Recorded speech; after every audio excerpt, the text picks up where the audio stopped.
पाहिलं का मंडळी, आजकालचे लोक कशी आपल्या तरुण पिढी समोर आदर्श ठेवत आहे, त्यांच्या समोर अशी व्यक्ती करत आहे. हेच आदर्श ठेवणार आहात का आपण आपल्या तरुण पिढी समोर? चला तर आपण आता दुसरा सीन पाहूया. अरे आज वर्षाचा पहिला दिवस, आज काहीतरी तुफान झालंच पाहिजे ना. अरे त्या रोज आहे ना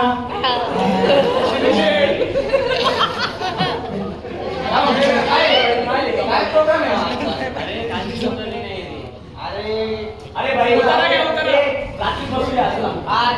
एक काम करा, मी नाही फेवरेट फ्रेंड आमची. भाई माझा फेवरेट आहे.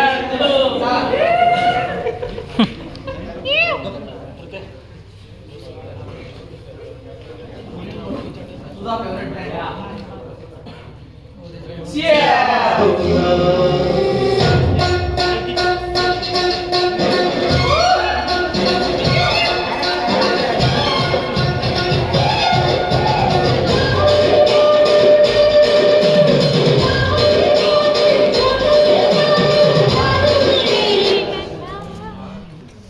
आज मस्त प्लॅन झाला काय वर्षाचा पहिला दिवस असा झाला की घरी मजा पाहिजे. चल चल गाडी आज गाडी तुम्हाला भाई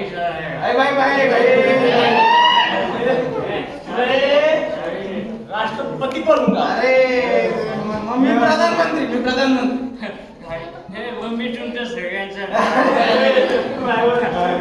पण आता गाडी चालवतोय.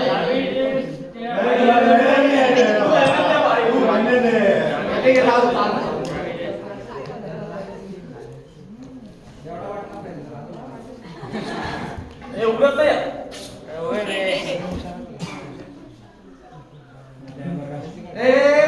तुझ्या बापाने तुला फोर व्हीलर दिली ना.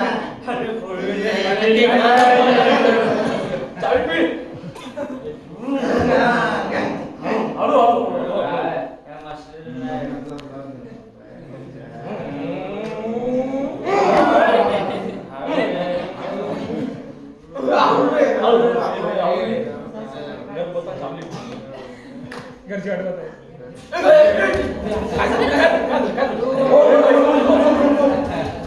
बघितलं मित्रांनो, आपली तरुण पिढी किती वाया गेली आहे. तर चला बघूया आपण त्याचे दुष्परिणाम. मित्रांनो, 15 ऑगस्ट 1947 रोजी आपल्याला स्वातंत्र्य मिळाले. त्यामध्ये दोन बाजू होत्या, एक अधिकाराची आणि दुसरी कर्तव्याची. अधिकाराची बाजू सर्वांनी घासून पुसून वापरली आहे, मात्र कर्तव्याची बाजू तशीच सडक पडली आहे. येथे ऍक्सिडेंट झालाय, त्यांचे कर्तव्य होते की त्यांना मदत करावी, पण सगळे अधिकार गाजवतात मात्र कर्तव्य कोणी बजावत नाही. चला तर मित्रांनो, आता बघूया आपल्या नाटकाचा तिसरा सीन.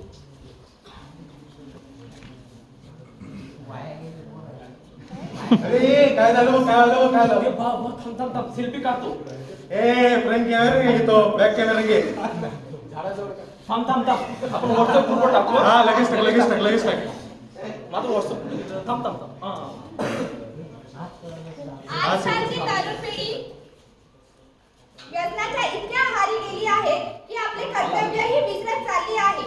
इतर देशामध्ये श्रीमंती घर, बंगला, गाडी या स्वरूपात मोजली जाते, पण आपल्या भारतात श्रीमंती ही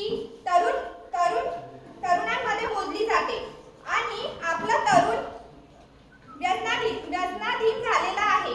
ज्याच्या खांद्यावर एपीजे अब्दुल कलामांनी उत्तर भारताचे स्वप्न पाहिले होते, तेच तरुण आज व्यसनाधीन झालेले आहेत.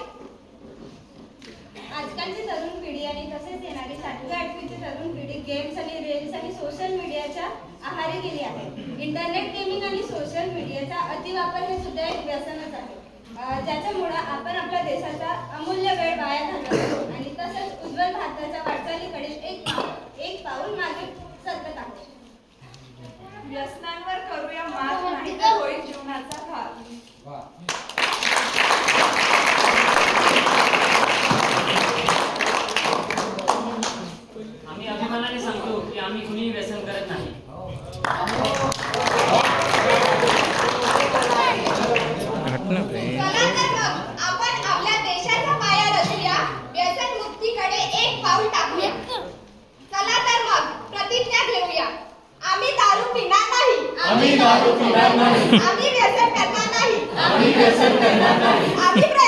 होतच असतं ते. सोशल मीडियाचा अति वापर टाळू. सोशल मीडियाचा अति वापर टाळू. NSS clap